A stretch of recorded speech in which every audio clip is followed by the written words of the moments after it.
Hi guys, my name is Lindsay Lawson. If you did not watch the last video, which you don't necessarily need to have watched to get anything out of this one, but if you did, welcome back. As you can notice, the scenery is a little bit different behind me. There are no clothes. I know I said if that's something that bothers you, I'm sorry. I'm probably not going to change that. I lied. Hope that doesn't cause trust issues. It bothered me. I had to watch the video to make sure that I didn't look absolutely crazy, and then I uploaded the video and ended up having to watch it again, doing that, and by the end I was like, the closet and that horrible lighting, and all of that, and my Enneagram Wing 1 came out and I could not handle it anymore, and so we are now in better spaces. I wish it was about 3 in the afternoon at the moment, to be honest, but I was busy at 3 in the afternoon today, and I wanted to do this today to get it up and get it out there. So it is like 10:30 at night instead, and the shadows are upon us. So that is where we're at with that. Today, however, if you couldn't tell from the name of the video, I want to talk about self-awareness. I know last video I talked about self-care.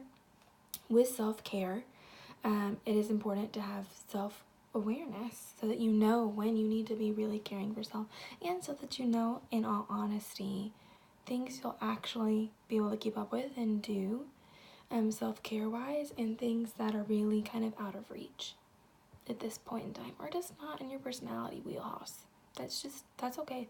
That's life. That's where we all live. It's good to know those things. And so today I just want to talk about self-awareness. I have some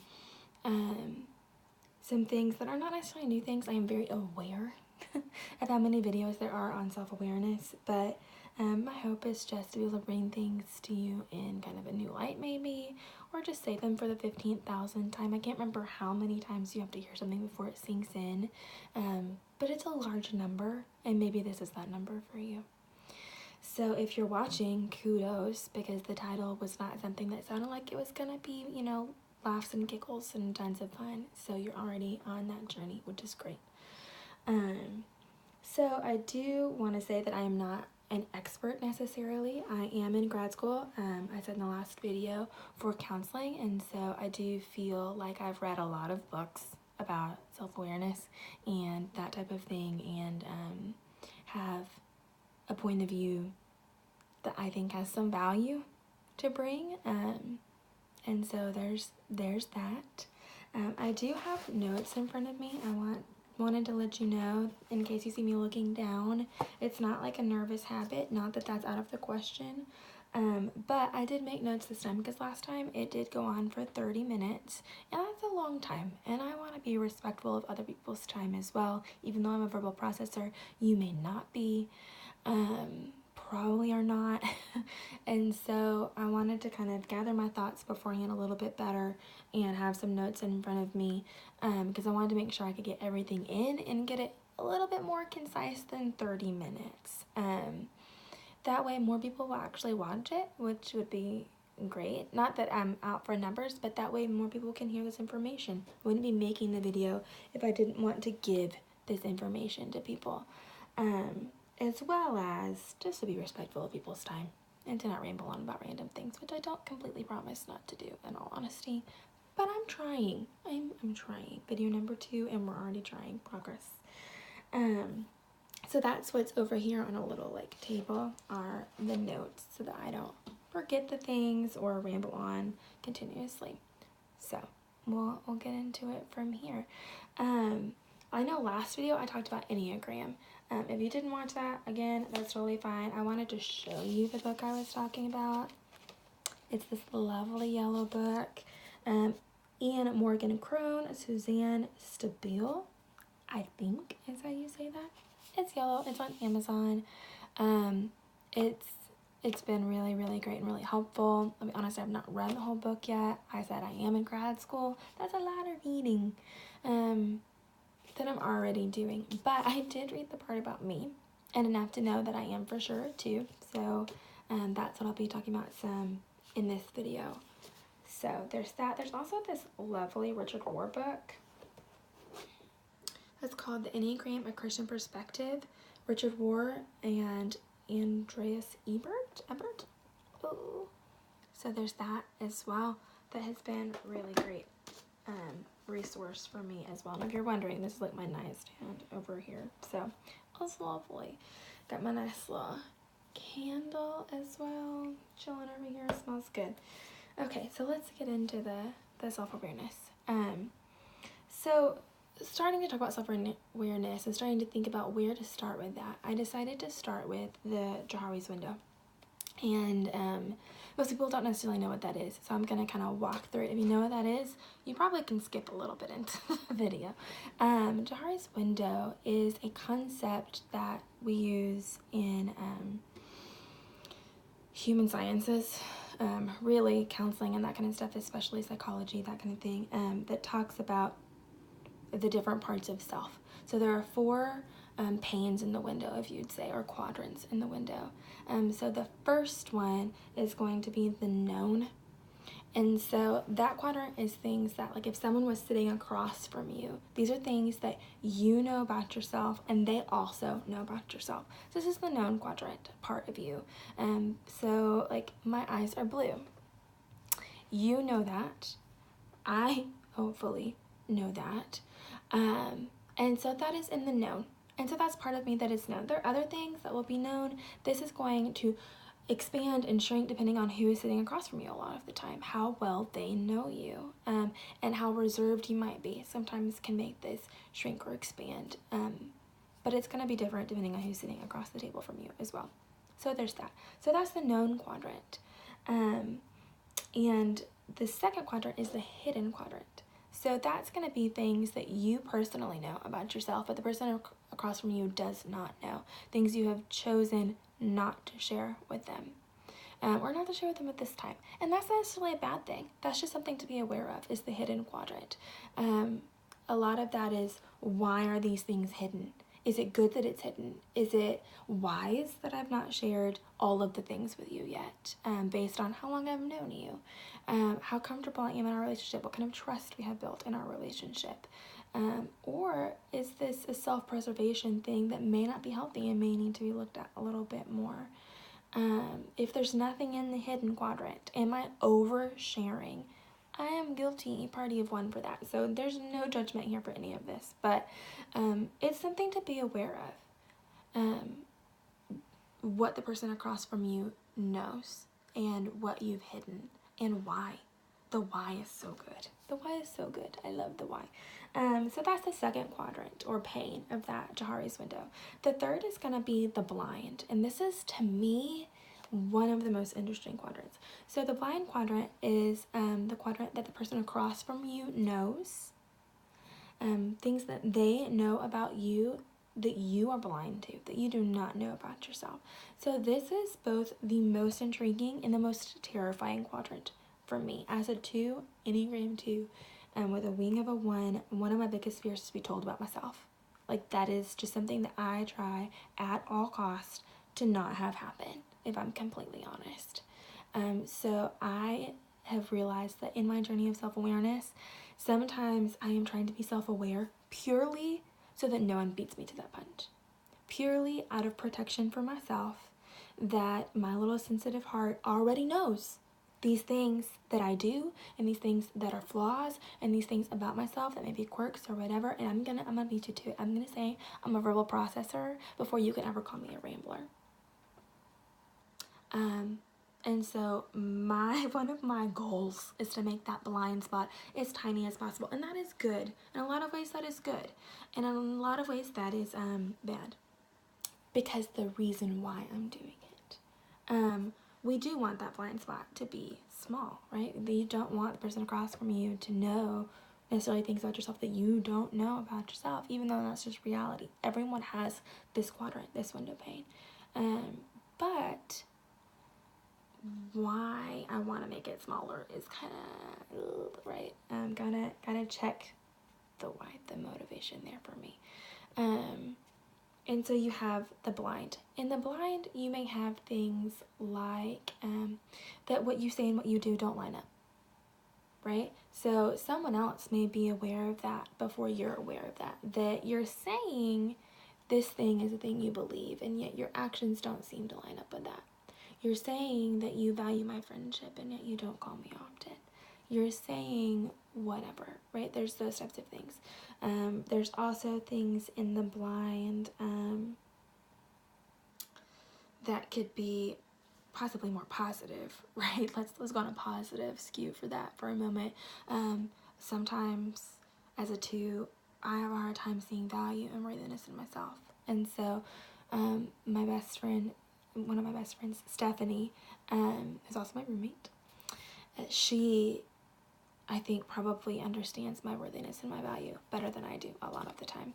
And I am blind to a lot of that. She is awesome at pointing out my strengths and positive aspects about my character, and telling me that she is proud of certain things that I do, that she knows may be hard for me to see or to recognize or to put words to, right? Because it feels prideful to say it yourself sometimes, and so she'll say it for me, and that's awesome, a godsend for me. So there's those types of blinds too that are a little bit more positive, where you just may not know you're so great, and the other person does, and can shed light on that as well. So there's blind, that's a third. The fourth is unknown, which is kind of terrifying when you think about it. But there are things that you don't know about yourself, and they don't know about yourself either. For a while, my having an anxiety disorder was one of these things. I was not aware that that is what this inner critic that I had inside of my head was. I was not aware that not everyone had that same inner critic inside of their head. Not everyone picked apart every single thing that they said or did, or someone said or did around them. Don't freak out. It's not you. I realized that sounded really crazy when I said it. I'm not like analyzing you. But I didn't know that that wasn't something that everyone had. And so I didn't have words for that. So that was an unknown for me, and it was an unknown for a lot of other people. If you weren't a counselor who would be able to diagnose that just by watching and listening to me, or if you weren't someone, who got to be privy to the insides of my head, then most people didn't know that. A lot of people watching this video, even if you're my Facebook friend, may not know that I have battled with anxiety disorder. However, some of you do, because you've seen me post about it. So that would have been unknown for me for quite a few years in there. Because I didn't have words. I didn't know. I didn't understand that wasn't normal. I knew that it was exhausting, but I didn't know that everyone else wasn't exhausted like that all the time.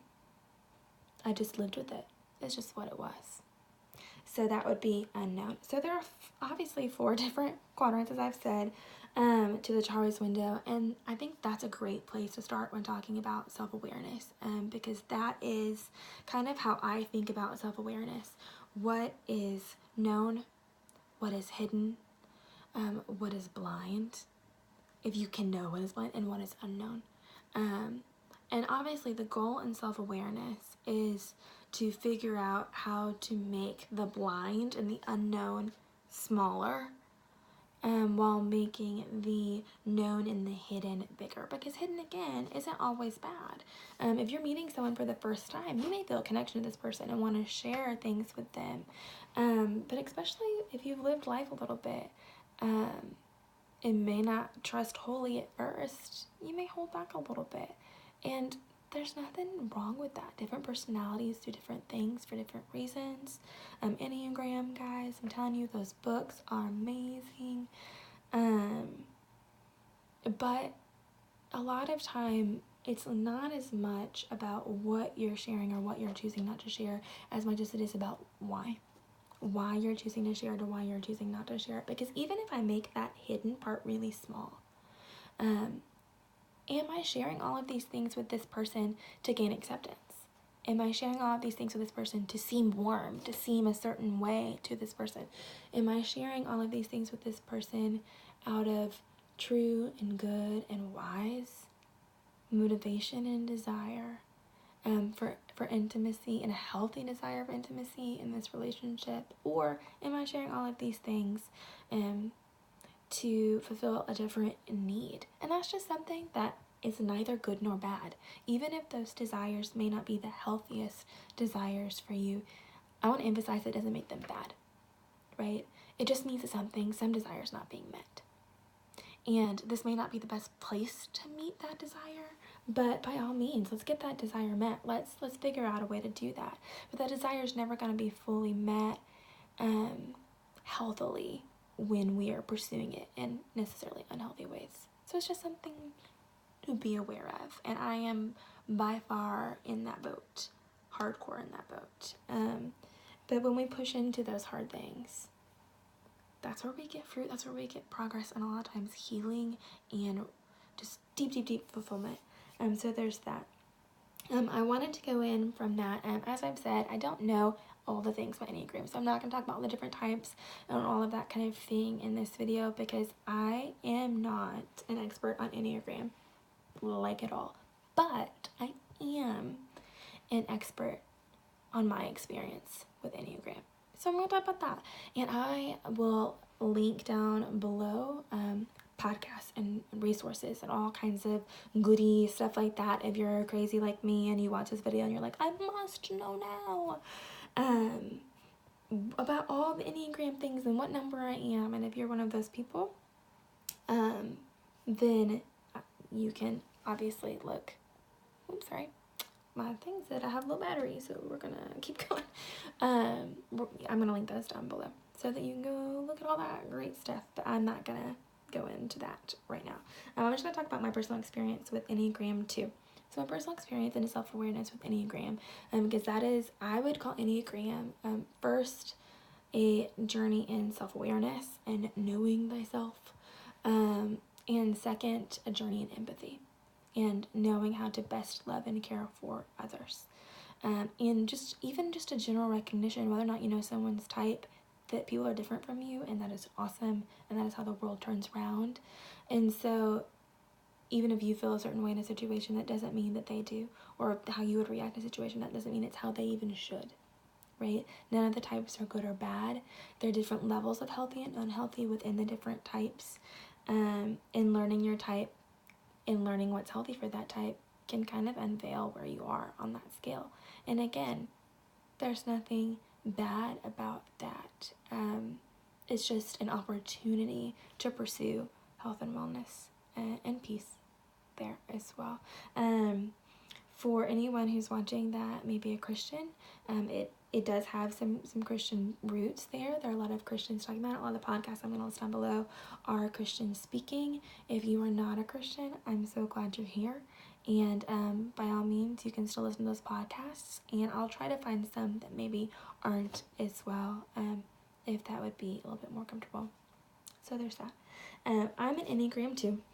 We are the helper.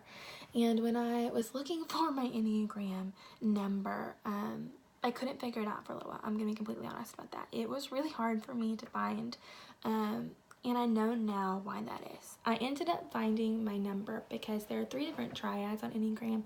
So 8, 9, 1 are the gut triad, 2, 3, 4 the heart triad, and then 5, 6, 7 are the mind triad. So there's different little triads in there. And so I knew, because I know some things about myself already at 27, woohoo, that I am emotional and that I have very, very big emotions. And I have learned in 27 years that not everyone has those. They have emotions. I am convinced of this. Everyone has emotions, but that I feel deeply. I like my emotions are big emotions. And so I knew I was in the heart triad. This is something that I was like, done deal. I'm a 2, 3, or 4. This is what I know. And so going from there, I was like, ooh, am I a 2 or am I a 4? Because I read both of those, and there were parts that resonated for me. A 3, I was like, yeah, I'm not a 3. I can wing that way sometimes, because 2s wing 1 or 3, and you wing differently depending on situations all the time. So I normally wing 1 like hardcore all the time, but there are situations where I definitely wing a 3.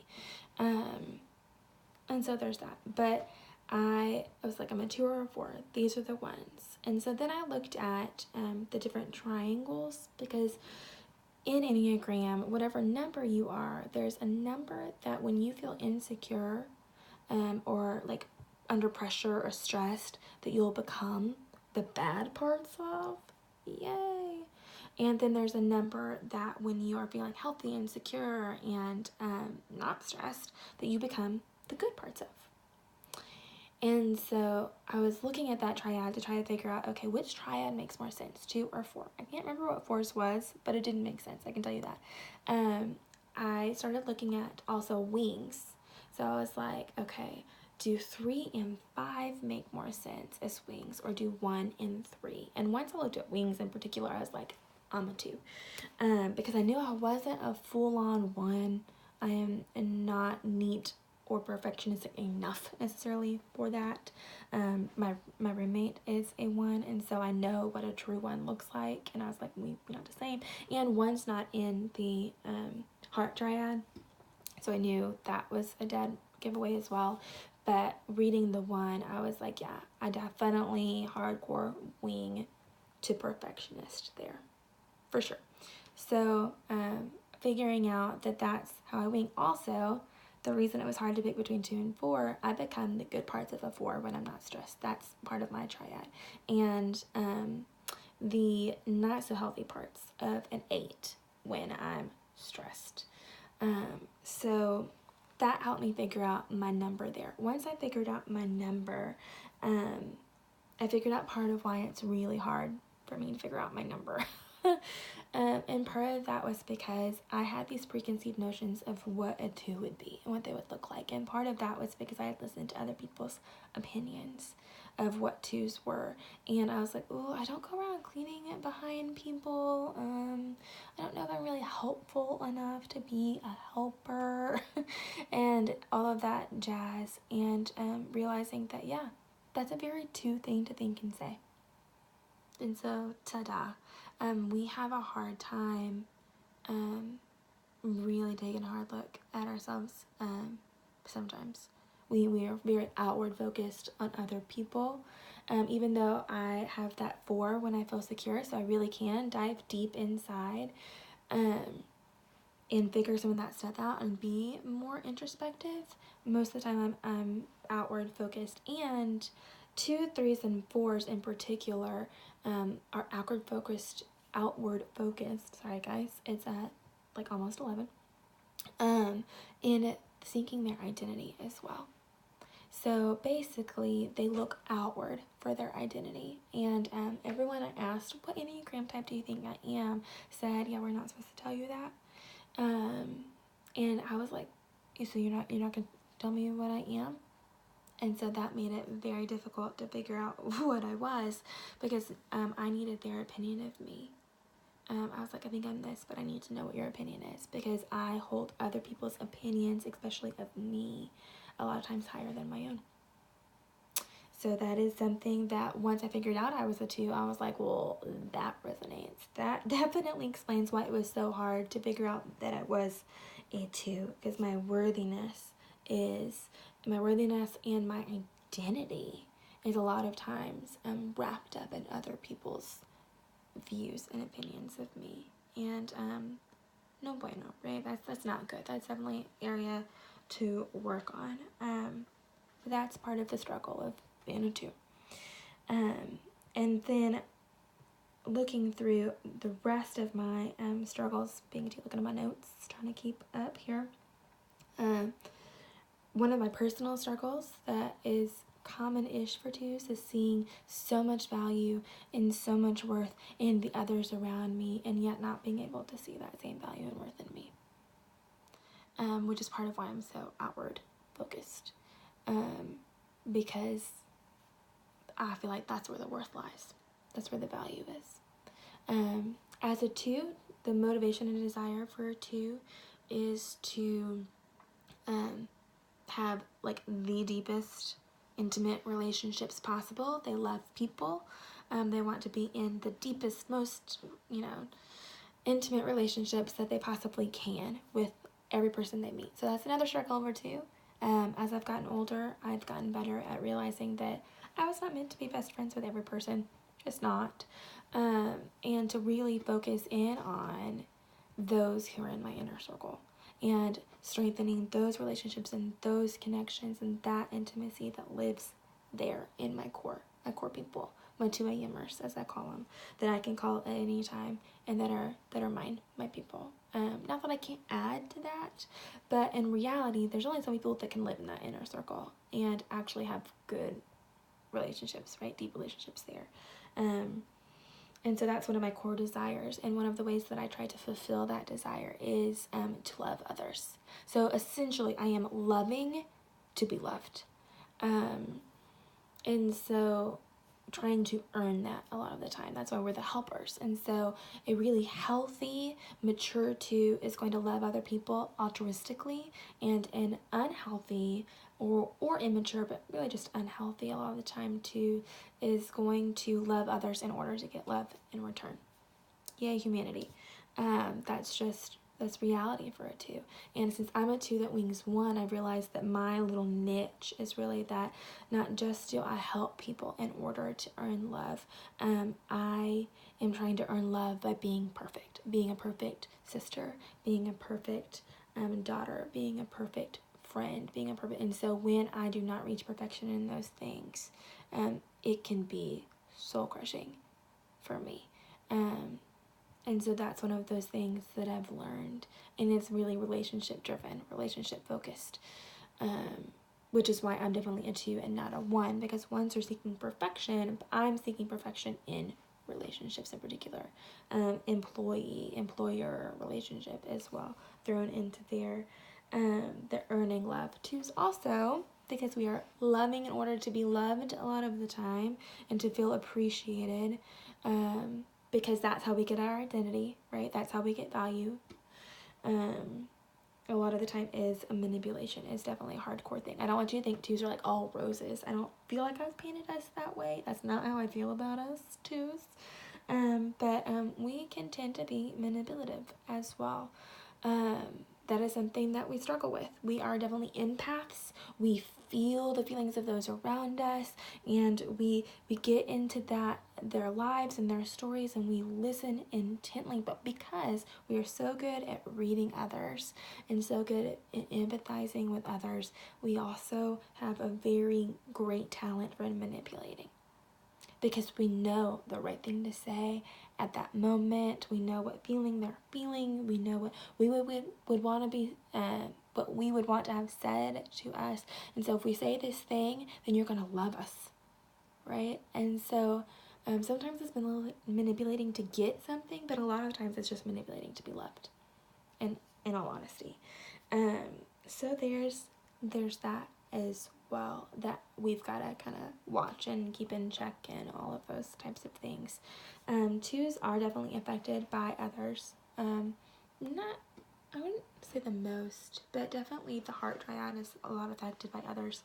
Part of that is because we draw our identity from what other people think of us, but then also part of that is because we are so empathic, and so we feel everything that's surrounding us. So when someone is upset, it's there. We feel it. We are also upset. When someone is happy, it's there. We feel it. I, as an ambivert, that I'm not completely extroverted, not completely introverted. If I am in an introvert mode, I have had a lot of people in a day, and there is someone, even at Starbucks, that it's like beside me. I'm like, I can handle. Or when someone is really stressed out. So I was sitting at Starbucks studying a couple of weeks ago, and there was someone sitting beside me having a conversation with someone, and they were so visibly stressed that I felt my heart rate rise. Could not handle.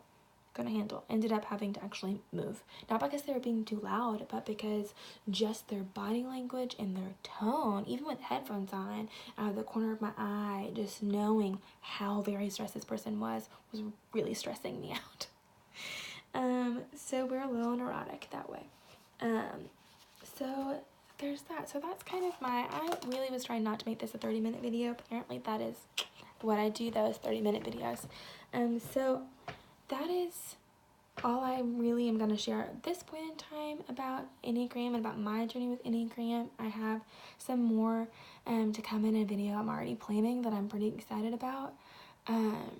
I would love to hear what y'all would like to hear about as well. If there's anything you want to know or a question that you have or interested in with Enneagram or self-awareness or counseling field things, just let me know, and if I know anything about them, I will try as well. So, but I really hope, honestly, the point of this video was to try to encourage self-awareness in others.